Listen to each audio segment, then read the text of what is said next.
조갑제 TV 시청자 여러분 안녕하십니까. 2025년 1월 19일 새벽 4시 27분입니다.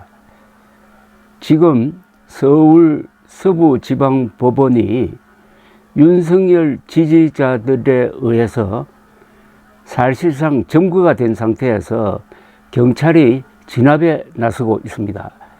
아마 대한민국 역사상 법원이 폭도화된 시위대에 의해서 점거된 것은 거의 처음이 아닌가 생각이 듭니다. 중대한 헌정 위기가 지금 발생했습니다. 3시 직전에 서울 서부지방법원 차은경 부장판사가 윤석열 대통령에 대하여 구속영장을 발부를 했습니다. 내란 수괴 혐의, 윤석열 피의자는 증거인멸의 염려가 있다. 증거인멸의 염려가 있다는 이유로 구속영장을 발부를 했습니다. 우리 헌정사상 현직 대통령에게 최초의 구속영장이 발부된 것인데, 영장 발부 사실이 알려지자마자 서울 서부지방법원 근방에서 시위를 하고 있던 윤석열 지지자들이 정문을 뚫고 후문을 뚫고 벽을 넘어서 건물 안으로 들어갔습니다. 그리고 마구잡이로 기물을 파손하고 유리창을 깨고, 그리고 다행히 그때 차 부장판사는 퇴청한 다음이었다고 그럽니다. 그리고 경찰에 대해서 소화기를 막 뿌리고 하는 이런 장면이 생생하게 지금 중계가 되고 있습니다. 난동입니다. 법원 점거 난동이 벌어지고 있습니다. 지금 연합뉴스와 YTN이 주로 생중계를 하고 있는데, 조선일보 보도에 따르면은 이날 새벽 구속영장 발부 소식을 전해들은 법원 앞 윤 대통령 지지자들은 말도 안 된다며 오열을 하고 괴성을 지르고 법원을 향해서 거칠게 욕설을 퍼붓더니 일부 시위대는 법원 정문 방향으로 달려가 경찰과 대치하고, 또 다른 시위대는 길 막지 마라, 불법 경찰 물러가라, 판사 나와라 등 구호를 외치며 거칠게 항의하고 법원을 향해 벽돌을 던지고, 경찰 정문 진입이 막히자 일부 시위대는 법원 옆 골목길로 들어갔답니다. 이들 중 일부는 담을 넘어 법원 내부로 들어가고, 수백 명의 인파가 법원 경내로 들어가고, 이곳을 지키던 경찰과 뒤섞이고 아비규환의 상황이 연출됐다는 겁니다.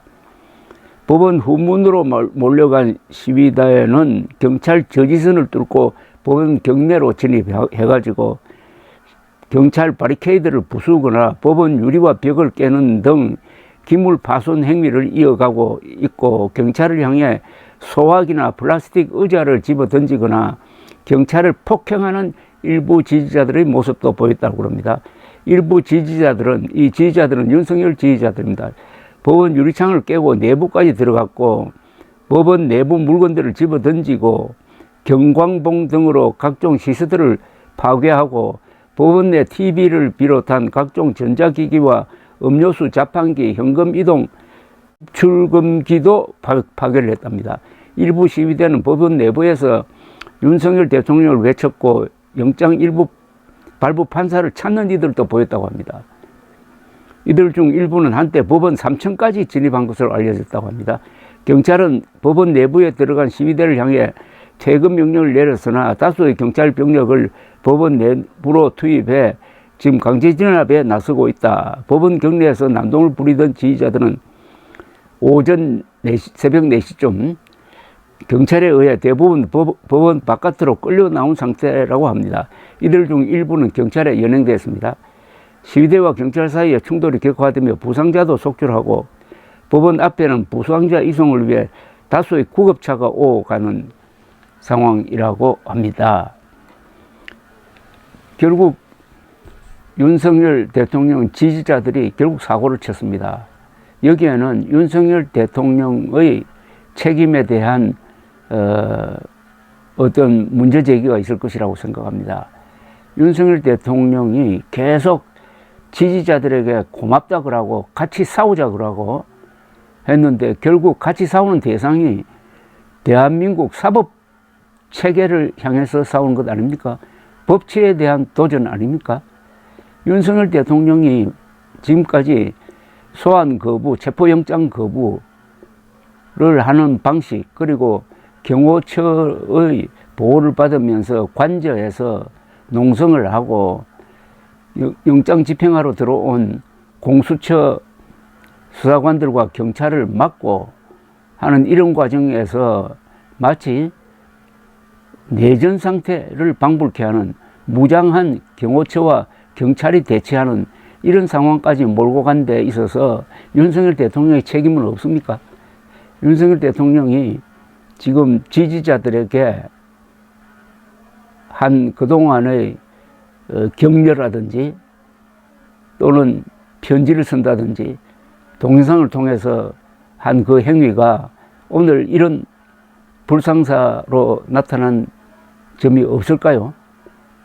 자, 이제 윤석열 대통령과 지지자들은 오늘 이 법원 점거 사태로 아마 심각한 위기에 빠질 것이라고 생각합니다. 뭐든지 지나치면 안 됩니다. 윤석열 대통령이 비상계엄령 선포라는 어마어마한 행동을 하고 거기에 대한 책임을 지지 않고 하야도 하지 않고 수사에 협조도 하지 않고 저항을 하니까 그 윤석열 대통령을 잘한다고 부추기는 사람들이 등장하고 윤석열을 지키겠다고 하더니 결국은 윤석열을 지키는 게 아니라 대한민국을 파괴하고 대한민국의 법치를 지금 망가뜨리는 이런 행동을 하고 있습니다.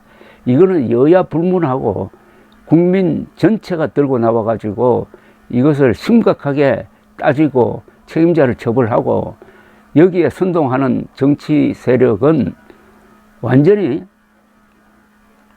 반국가 세력으로 규정을 하고 대응을 해야 된다는 생각이 듭니다. 이거는 여야의 문제가 아닙니다. 법치냐 아니면 폭력이냐의 문제인 것입니다. 제가 여러 번 강조합니다. 가장 위험한 존재는 권력자가 법을 지키지 않고 거짓말하면서 선동하는 겁니다.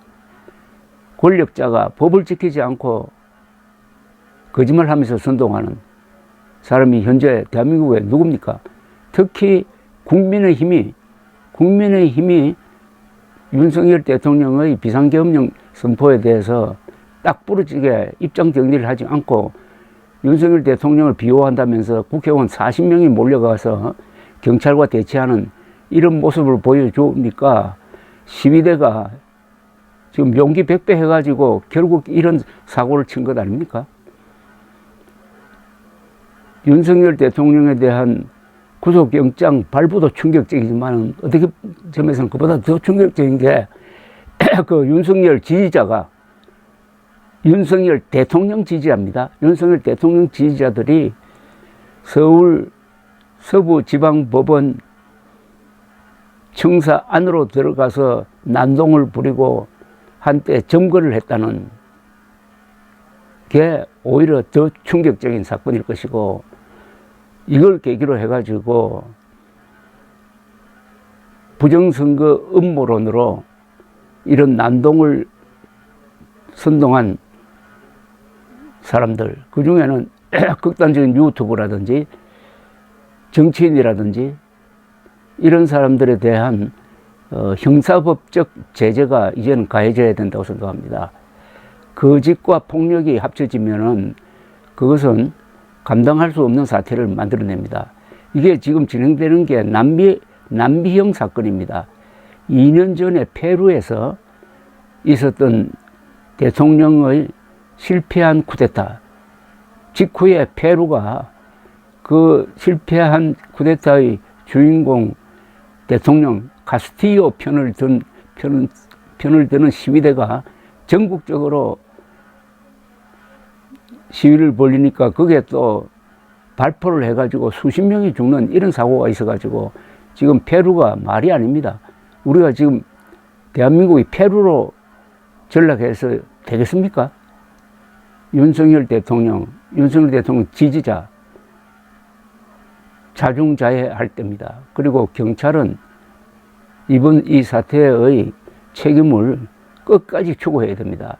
마침 사진에 많이 찍혔으니까 한 사람 한 사람 찾아내가지고 벌을 줘야 합니다. 법원을 습격하는 그것은 무법천지를 만들겠다는 것 아닙니까? 감사합니다.